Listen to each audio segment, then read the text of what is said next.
ಇದೀಗೊಂದು breaking news ಬರ್ತಾ ಇದೆ. ಬೆಂಗಳೂರಿನಲ್ಲಿ ಮತ್ತೆ ಹುಸಿ ಬಾಂಬ್ ಕರೆಯ ಭೂತ. 6 ಪ್ರಮುಖ ಆಸ್ಪತ್ರೆಗಳಿಗೆ ಹುಸಿ ಬಾಂಬ್ ಕರೆ ಬಂದಿದೆ.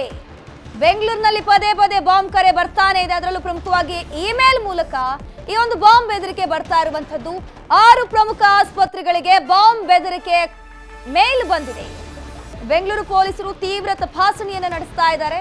ಬೆಂಗಳೂರಿನ ಸಮರ್ಥ ಆಸ್ಪತ್ರೆ, ಜೆಎಂಜೆ ಆಸ್ಪತ್ರೆ, ಇನ್ನು ವಿಮಲಾಲಯ ಆಸ್ಪತ್ರೆ, ನಾರಾಯಣ ಹೆಲ್ತ್ ಕೇರ್, ಸಾಗರ್ ಆಸ್ಪತ್ರೆ, ಸೇಂಟ್ ಫಿಲೋಮಿನಾ ಆಸ್ಪತ್ರೆ, ಇಮೇಲ್ ಎಲ್ಲ ಆಸ್ಪತ್ರೆಗಳಿಗೆ ಇಮೇಲ್ ಮೂಲಕ ಬಾಂಬ್ ಬೆದರಿಕೆಯ ರವಾನೆ ಮಾಡಲಾಗಿದೆ. ದೆಹಲಿಯ ಇಂದಿರಾ ಗಾಂಧಿ ಅಂತಾರಾಷ್ಟ್ರೀಯ ಏರ್ಪೋರ್ಟ್ಗೂ ಕೂಡ ಬೆದರಿಕೆಯ ಮೇಲ್ ಬಂದಿರುವಂತದ್ದು.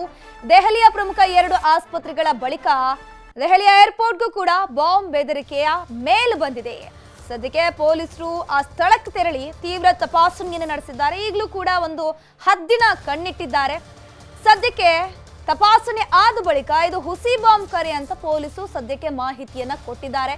ಬೆಂಗಳೂರಿನಲ್ಲಿ ಶಾಲಾ ಕಾಲೇಜುಗಳಿಗೆ ಹುಸಿ ಬಾಂಬ್ ಮೇಲ್ ಬಂತು. ತದನಂತರ ಮ್ಯೂಸಿಯಂಗಳಿಗೆ, ಲೈಬ್ರರಿಗಳಿಗೆ ಬಂತು. ಇದೀಗ ಆಸ್ಪತ್ರೆಯ ಸರದಿ. ಆಸ್ಪತ್ರೆಯ ಬೆಂಗಳೂರಿನ ಪ್ರಮುಖ ಆಸ್ಪತ್ರೆಗಳಲ್ಲಿ ಹುಸಿ ಬಾಂಬ್ ಕರೆ ಬಂದಿರುವಂತದ್ದು.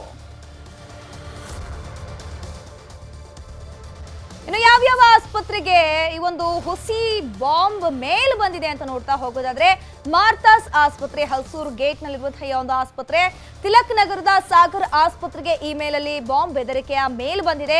ಜೆಎಂಜೆ ಆಸ್ಪತ್ರೆ ಇದಿರೋದು ನಾಗರಬಾವಿಯಲ್ಲಿ, ಇಲ್ಲೂ ಕೂಡ ಪೊಲೀಸರು ಹೋಗಿ ತನಿಖೆಯನ್ನು ನಡೆಸಿದ್ದಾರೆ. ಸೇಂಟ್ ಫಿಲೋಮಿನಾ ಆಸ್ಪತ್ರೆ ವಿಕ್ಟೋರಿಯಾ ಲೇಔಟ್ ನಲ್ಲಿರುವಂತದ್ದು, ಸಾಗರ್ ಆಸ್ಪತ್ರೆ, ತಿಲಕ್ ನಗರ, ಈ ಎಲ್ಲ ಆಸ್ಪತ್ರೆಗಳಿಗೂ ಕೂಡ ಒಂದು ಮೇಲ್ ಬಂದಿದೆ. ಪರ್ಟಿಕ್ಯುಲರ್ಲಿ ಒಂದು ಲಿಂಕ್ ನಿಂದಾಗಿ ಅಲ್ಲಿ ಬಾಂಬ್ ಇದೆ, ನಿಮ್ಮ ಆಸ್ಪತ್ರೆಯಲ್ಲಿ ಬಾಂಬ್ ಇಟ್ಟಿದ್ದೀವಿ ಹುಷಾರ್ ಅಂತ ಮೇಲನ್ನ ಮಾಡಿರುವಂತದ್ದು.